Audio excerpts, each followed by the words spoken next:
ข่าวๆว่าเสาไปสร้างนี้เพิ่นว่าเซียนแคนเซิลว่ะเพิ่นว่าแคนเซิลเอาไปอันยังบ่ฮู้เอาไปซอยทางครอบครัวอื่นได้ยินเพิ่นว่าต้องขออนุญาตทางอ้ายเพิ่นพี่น้องเนาะยังบ่ฮู้เพิ่นเฮาก็เพิ่นแจ้งในคลิปเฮาเห็นเข้าไปเบิ่งในคลิปนะได้ยินเพิ่นเว้ามาคร่าวๆว่าบ่มีบ่ค่อยมีแต่ว่าเพิ่นว่าแคนเซิลและสิแต่ว่าแห่ทรายบล็อกเพิ่นให้เจ้านี่ก็ทางอาจจะได้ชนี้นี่ถือว่าโอเคแล้วเนาะเนาะถ้าว่าอนาคตพี่น้อยคะแนนว่ามีงบมียังเอางบตัวนั้นมาเฮ็ดห้องน้ำดีกว่าเนาะเนาะ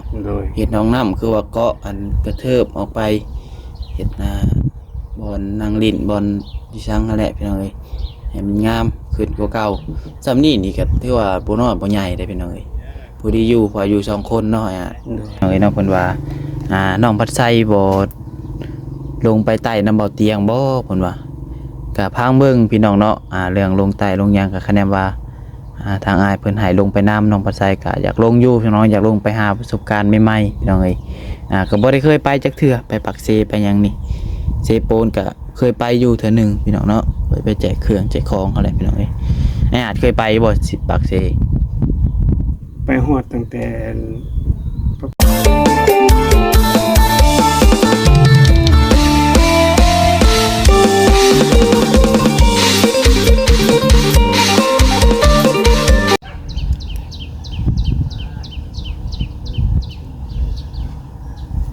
กับทักทายสบายดี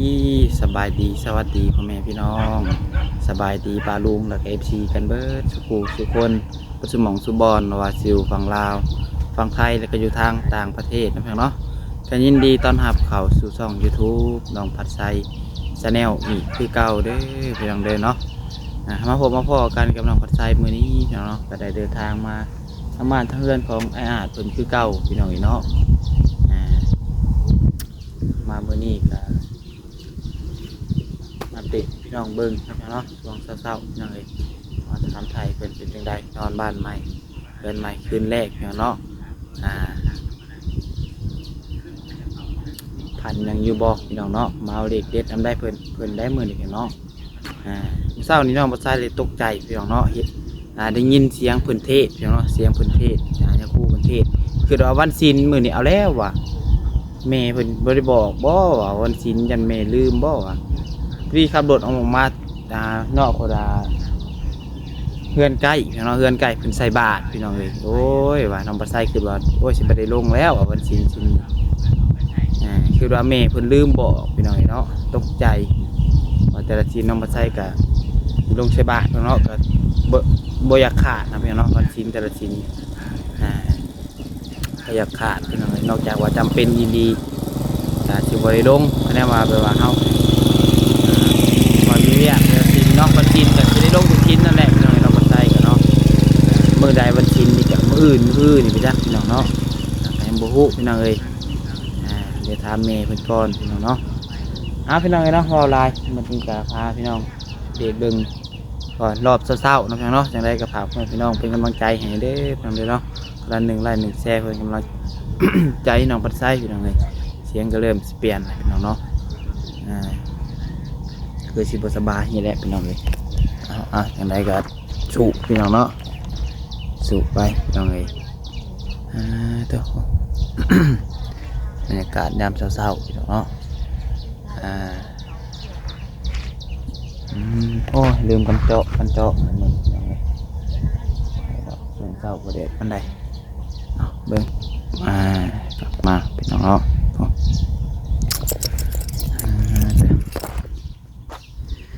ฝนตกมาน่ะหลุดกันยังบ่ทันได้ล้างเลยพี่น้องเลยว่าน้ำกับเที่ยวมาบ่มาอยู่น้ำกันเนาะลำบากนี่พี่น้องเลย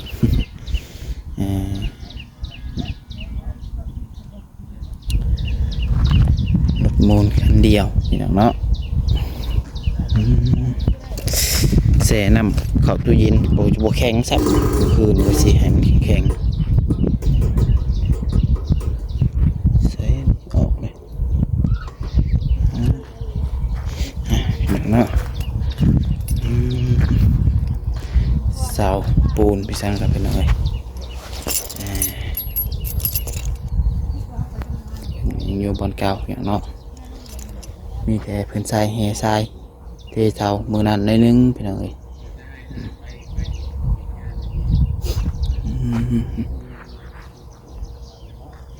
ว่านี่คือว่าพลสิตกคายแต่พลบ่ตกพี่น้องเนาะยังดีอยู่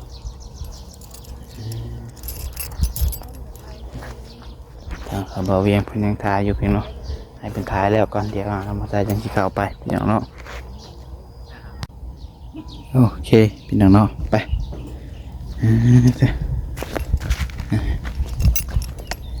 เอาไปถามใจเพิ่นพี่น้องเนาะ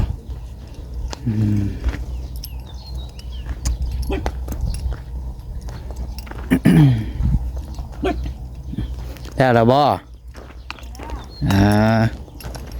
เพียงเงินข่าวมาทายพี่น้องเธอประมาณนี้สะดินวันนี่ก็ได้สำนิพี่น้องเนาะวันนี้เพิ่นสะแล้วบ่พี่น้องเนาะคือแนวใดยังบ่ทันได้ลุยซ้ำประจักษ์มันชวนกันยากพี่น้องเอ้ยมันไกลมีเลาะคือว่าอะไรเนาะ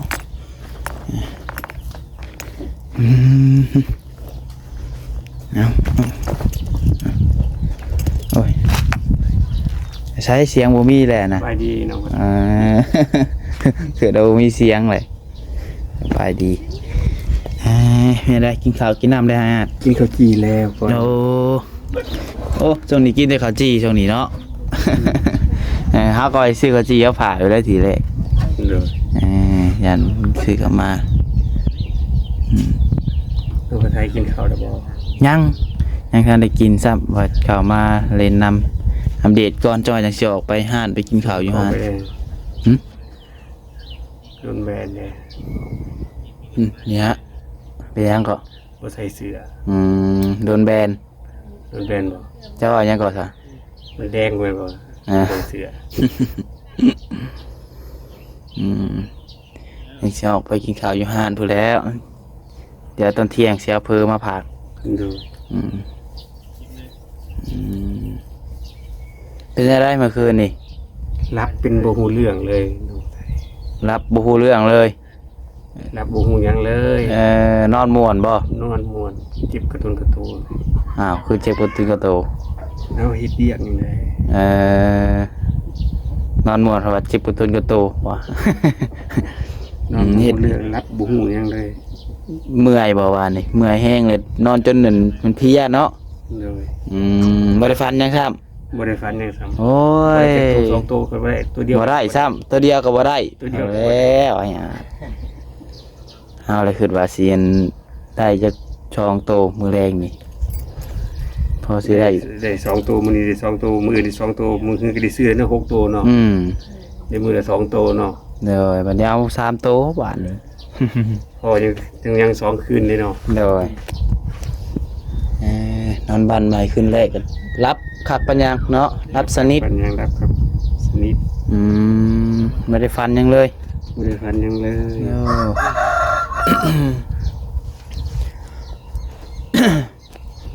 นี่แล้วเนาะนอนม่วนไหนเนาะคืนแรกหน่อยคักนอนคักอยู่บ่เสือกันนุ่มบ่ คักอยู่คักบุญแหลกของใหม่เนาะ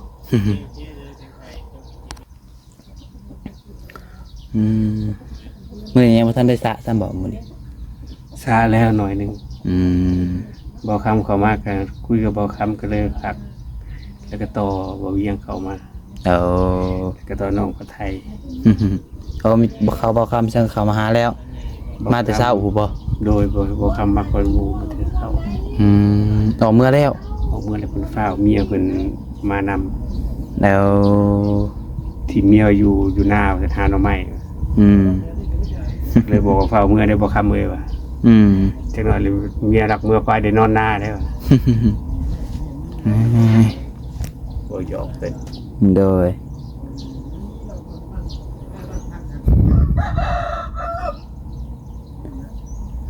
พี่น้องเนาะ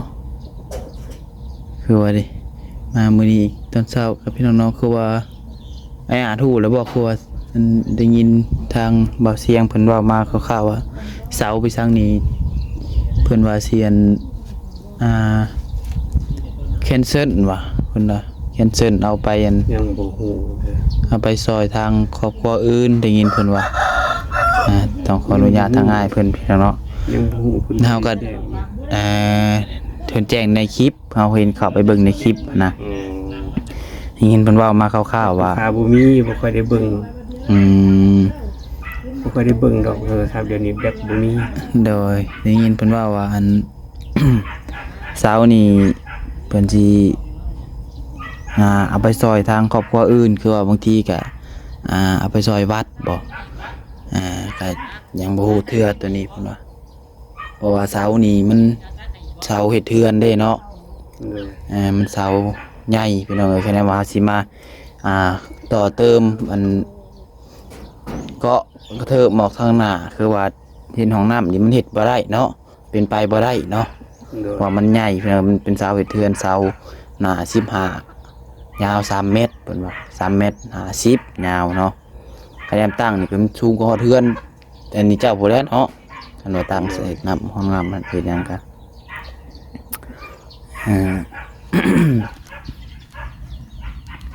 มีแต่ว่าเพิ่นว่าแคนเซิลและสิแต่ว่าแห่ทรายบล็อกเพิ่นให้เจ้าเพราะว่าคะแนนญาติมันบ่มีงบหั้นนะคะแนนว่าเฮ็ดเทือนดินนั่นนี่ก็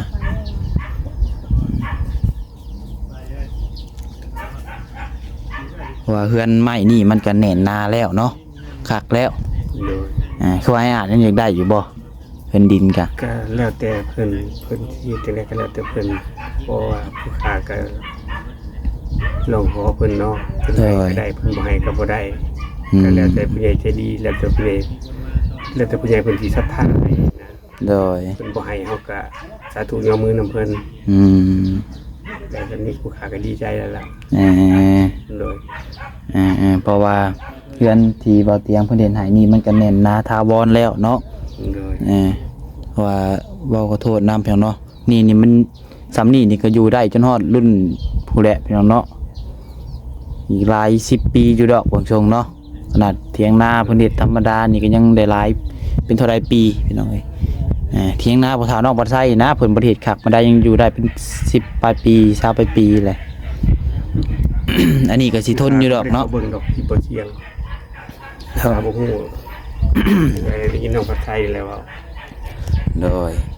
เอาเห็นเนาะก็เลยว่าเอาถามไม่อาจก็นะเพิ่นฮู้แล้วบ่คือว่าหยัง โทรศัพท์ผู้ค้าบ่มีแบต แล้วมีแต่ว่าเพราะว่า 2 มื้อ 3 มื้อเด้บ่ได้เล่นโทรศัพท์ เสานี่มันก็เป็นเสาใหญ่เสาเฮ็ดเทือนเนาะเพราะว่าซ้ำนี่ก็โอเคแล้วน้อยเนาะเพื่อน โดย มันก็พออยู่พอเศร้าแล้วพี่น้อยเมื่อก่อนย้อนว่าบ่มีเงินอยู่กันเศร้า ทางนี้ก็เป็นจังบุญหลายแล้วในตรงนี้ก็ได้ผู้ค้าก็ดีใจได้ทั้งดินได้ทั้งเงินอยู่ โดย แต่ก่อนอยู่กระตูก็ยังอยู่ได้ผู้ค้าก็บ่ได้ว่าหยังดอกเพิ่นมีเฮ็ดอื่นซอยเหลือกะ ให้เพิ่นนำไปเนาะ โดยยินดีนำก็ถือว่าเฮาก็บริจาคไปในตัวคือกัน โดยว่าเพิ่นซอยเฮาซ้ำนี้ก็โอเคแล้วเนาะได้เฮือนเป็นหลังเลยพี่น้อยคันแน่ว่าสิเฮ็ดอีกหลังหนึงก็จังหน่อยเพิ่นมันสิมีดราม่ามาตามหลังแบบเพิ่นเว้าพี่น้องเอ้ยเพราะว่าก็เคยเห็นมาอยู่แบบประสบการณ์นะเพียงเนาะเคยลงไปใช้ก็เคยเห็นแบบว่าผู้ที่แบบว่าซอยก็ซอยเอาแท้เอาว่าหั่นนะผู้ที่เพิ่นบ่มีก็ขาดเคินหลายคนก็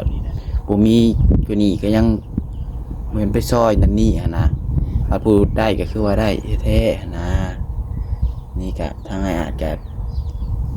ได้ชนี่นี่ถือว่าโอเคแล้วเนาะเนาะถ้าว่าอนาคตพี่น้อยคะแนนว่ามีงบมีหยังเอางบตัวนั้นมาเฮ็ดห้องน้ำดีกว่าหน่อยเนาะ โดย เฮ็ดห้องน้ำคือว่าเกาะอันกระเทิบออกไปเฮ็ดบอนนั่งลิ้นบอนที่ช่างนั่นแหละพี่น้องเอ้ยให้มันงามขึ้นกว่าเก่าซ้ำนี่ก็ถือว่าบ่น้อยบ่ใหญ่ได้พี่น้องเอ้ย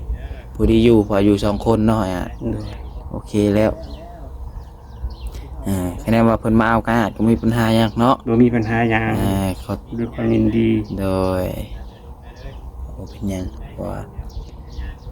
นี่เพิ่นมาเอากับคะแนนเพิ่นมาเอากับเพิ่นสิมาเอาแต่เช้าซื้อเพิ่นบ่เอาไปสอนครอบครัวอื่นคือว่าบางเทื่อก็สิเอาไปบริจาคให้วัด โดยก็แล้วแต่เพิ่น อ่า แล้วแต่เพิ่นยินดีทุกอย่าง โดยแต่ว่าแห่ทรายแล้วก็บอกนี่เพิ่นเอาให้เจ้าเลย มีแต่เฮาก็หางบปานนี้เนาะหางบมาเห็นห้องน้ำพี่น้องเอ้ยเห็นห้องน้ำแล้วก็เกาะเทิมออกให้ลาวพี่น้องเอ้ยเนาะคือหลักๆตอนนี้นี่ก็ว่าตามตรงเนาะก็ได้ห้องน้ำอะไรพี่น้องเอ้ยถ้าว่ามีงบมีหยังเข้ามาก็เห็นห้องน้ำไปทางไอ้อาจเพิ่นพอห้องน้ำนี่มันได้ใส่ทุกมื้อเนาะอ่ะ โดย อืม ห้องน้ำและ เพราะว่าแห่ทรายนี่ก็มีแล้วพี่น้องบล็อกก็มีแล้วบล็อกนี่เรืออยู่แล้วเห็นห้องน้ำนี่เนาะ800ก้อนเรืออยู่แล้วเนาะ โดย มีแต่ว่าขาดแต่ตอนนี้นี่ปูนพี่น้องเอ้ยปูนแล้วก็เหล็กเนาะแล้วก็ยังอีกบาดนี้ปูนเหล็กว่ากำลังเสาแล้วก็หลังคานี่คะแนนว่านั่นนี่เอาตัวกระเบื้องนี่ก็ได้อยุคะแนนว่าน่ะเนาะ โดย กระเบื้องมุงเลยหั่นนะพี่น้องเอ้ยคะแนนว่าบ่อยากซื้อเอาสิ่งชื่อทางกระจกกระสังกะสีหั่นนะเอากระเบื้องมุงเอาก็ได้ห้องน้ำก็มันก็สิบ่เบิดลายปานใดติเนาะเพราะว่ามีแต่ปูนกับปูนแล้วก็ค่าส่งค่าสร้างหั่นแหละเนาะ โดย เราต้องได้จ้างเพิ่นแล้วพี่น้องเอ้ยเห็นห้องน้ำคือว่าบางเทื่อเพิ่นมาหาในนั้นนี่เฮาก็ให้น้ำใจเพิ่นคือว่าได้พี่น้องเอ้ยก็ต้องเบิ่งไปตามตัวจริงตัวนี้เพียงเนาะ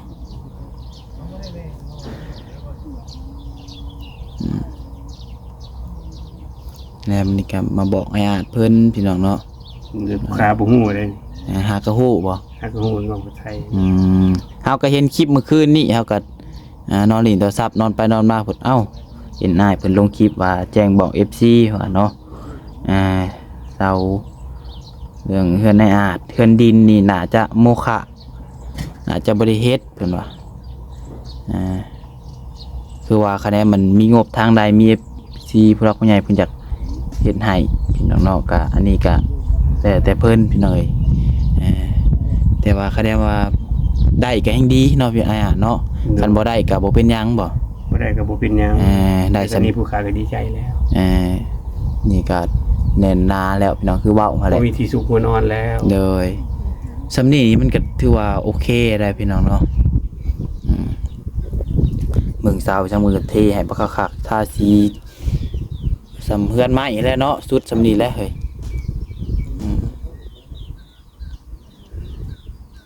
ลมมีทั้งมากคนมากบริญาตมันเนาะเพราะมันก็บริตีงแหละพี่น้องเอ้ย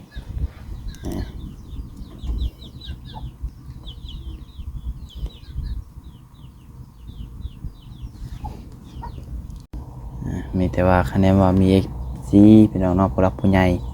ใจบุญที่ว่าเพิ่นเห็นคลิปน้องบัดไซเนาะเพิ่นอยากซอยเรือทางไอ้อาจพี่น้องเอ้ยก็สมทบกันก็ได้พี่น้องคนละเล็กละน้อยเนาะของน้องของน้ำไอ้อาจเพิ่นนี่ก็มันก็คือสิบ่เบิดหลายปานใดน้องบัดไซว่าเพราะว่ามันก็มีแต่ปูนหลักๆเนาะตัวที่มันหนักในปูนเสาพี่น้องเอ้ยเหล็กพวกโครงหลังคานี่ก็เจ้าว่าเฮาเก็บเอาไม้อันนี้นี่ก็เจ้าเฮ็ดได้แล้วเนาะ ได้แล้ว โครงหลังคาไปจังนี้ โดย ไม้สองไม้เส้นไม้ตัวนั้นนะพี่น้องไม้เฮาก็ยังลายอยู่ได้พี่น้องคันบ่พอก็ซื้อใส่ดำโตดำใดนี่ไปจัก โดย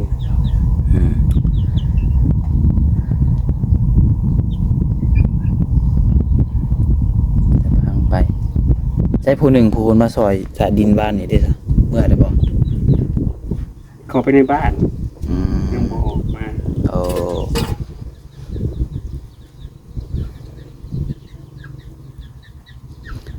นี่แต่ว่าถ้าทางไอเตียงเพิ่นมาชี้แจงอีกเทื่อนึงเรื่องนั้นเสาเรื่องเฮือนดินนั่นนี่ทางไอเตียงไอเสียงเพิ่น ว่าเพิ่นสิเฮ็ดแนวใดต่อหั่นน่ะเนาะเราก็ต้องถามทางอ้ายๆเพิ่นเว้าพี่น้องเอ้ยว่าเพิ่นสิตัดสินใจแนวใดพี่น้องเนาะ โดย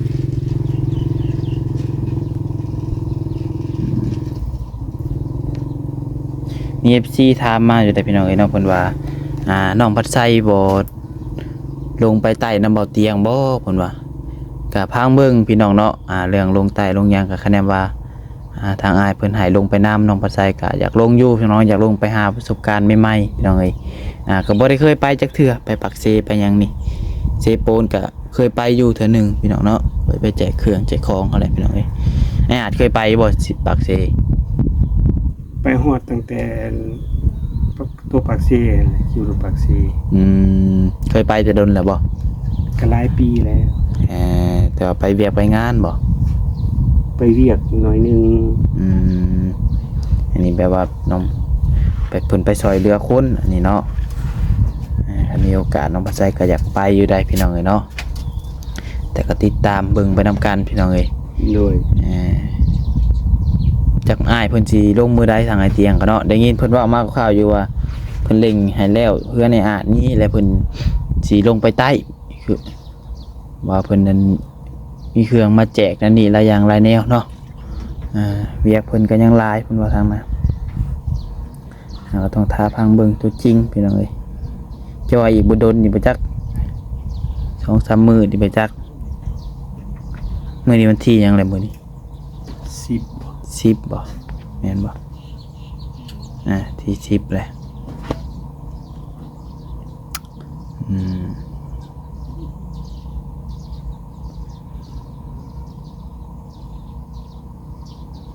นอนบ่ได้ฮ้อนบ่กลางคืน ฮอดเลยบ่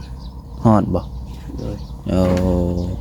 ยันว่ามีลมมีหยังเข้าบ่มีบ่ คันมีลมเข้าก็เย็นอยู่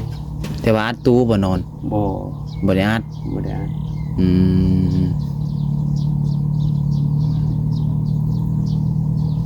แต่ว่าฮ้อน ฮอด ว่ามันแอบเบิดเนาะ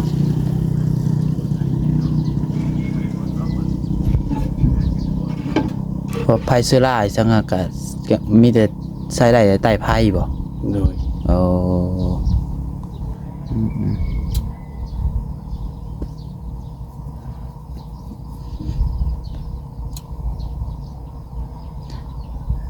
พี่น้องนี่เนาะ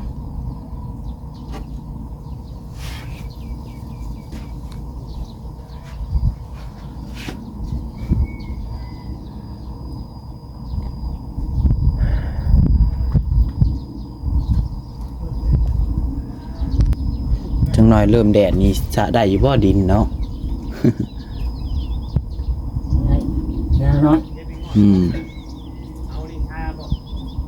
เพิ่นอยู่แถวนี้บ่นี่ คนอยู่ในบ้าน อยู่ในเมืองนี่อยู่ในเมืองซิโน่นี่แหละ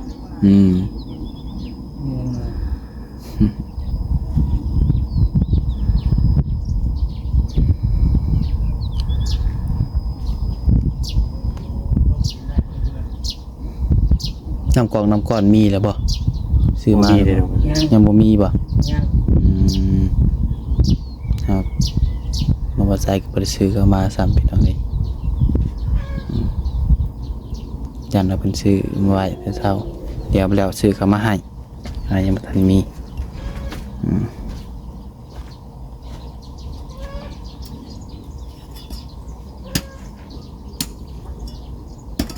รอไปจังนี่แหละเนาะส่วนสิคุก่อนเนาะส่วนสิคุไปก่อน เดี๋ยวสิครูไปก่อน เดี๋ยวเอาไป คิด ก่อน ไปก่อนคิดไปก่อน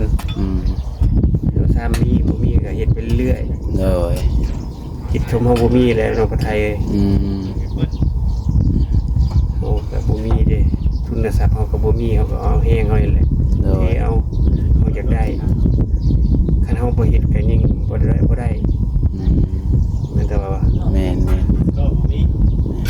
ไปถึงเราไปเบิ่ง มีรอบเฮาก็เอาแฮงเฮานี่แหละสู้เอาซิดเอาแกง แม่ เฮาน ก็เฮ็ดไปเนาะ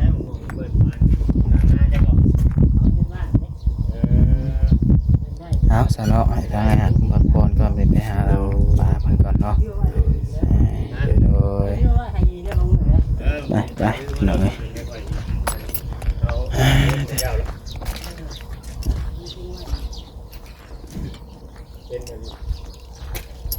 เป็นที่เพิ่นว่าผมบ่ได้เพิ่น เจ้าโมคำเพิ่นก็ปลูกต้นกล้วยเพิ่นพี่น้องเนาะ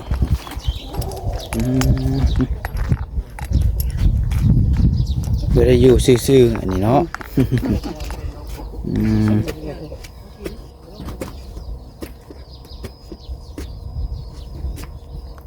คุณมาเวียงมา สวนอยู่พุ่นครับปลูกเองแน่สวนอยู่พุ่น นี่พริกเนี่ยไม่ได้ป่นมาได้ป่น เอามะเพ็ดบางอย่างเนาะ ก็อันนั้นมันไข่ กินไข่ มันไข่ยังอยู่2-3กอบ อืม ได้คนมาทางบุญใดเลย อืมอืมอืม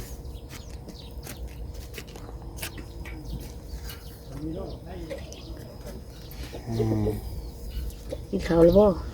ย่างเวลาจะมาเสียออกไปกินอยู่ห้านได้พี่เจ้ากินได้บ่พี่เจ้า โอ้ยกินข้าวมื้อเกลือมันครับ กินข้าวกับเกลือบ่มีของกินบ่ มันบ่ยาก อ้าวเรามีของกิน บ่แซ่บ กินข้าวบ่แซ่บโอ้ มันบ่ยากมันบ่แซ่บ เป็นได้ยังเมื่อยคือเก่าอยู่อืม มันอยู่บ่ม่วนนะ โอ้ มันนอนก็บ่หลับก็เฮ็ดไปสิครับ อืมอืมอืม มันปัญหาหัวใจ ใช่ว่าตะกี้ว่าอยากนอนอยู่เดี๋ยวนี้นอนบ่หลับบ่ นอนก็บ่หลับก็หลับอยู่ก็เว้นแล้วก็หลับตื่น อืม ก็ช่วยจะน้อยเดี๋ยวก็หลับแล้วบัด อืมอืมอืมMC เพิ่นให้เป็นห่วงอยู่เพิ่นว่ามีเฮ็ดเวียกหนักหลายเพิ่นว่าคะแนนเมื่อยกับพักผ่อนเฮ็ดเวียกหลายๆพักผ่อนให้เต็มที่เพิ่นว่าเพิ่นเห็นเพิ่นเจ้าส่วนดินวานนี่นั่นนี่เฮ็ดได้เมื่อคืนนี่ได้ตัวเด็ดอยู่บ่ โอ้คัน บ่ได้ฟันหยังเลย คันแล้วก็บ่ได้จื้อ อ๋อนอนคักอยู่บ่ คักต่างกันอยู่บ่กับนอนอยู่ตูบตัวนี้ คือกันนั่นแหละคือกัน อื แต่ ม ฝนตกก็ตื่นนี่แหละเนาะ เงินมันต่างกัน คือกันหา เอ่อ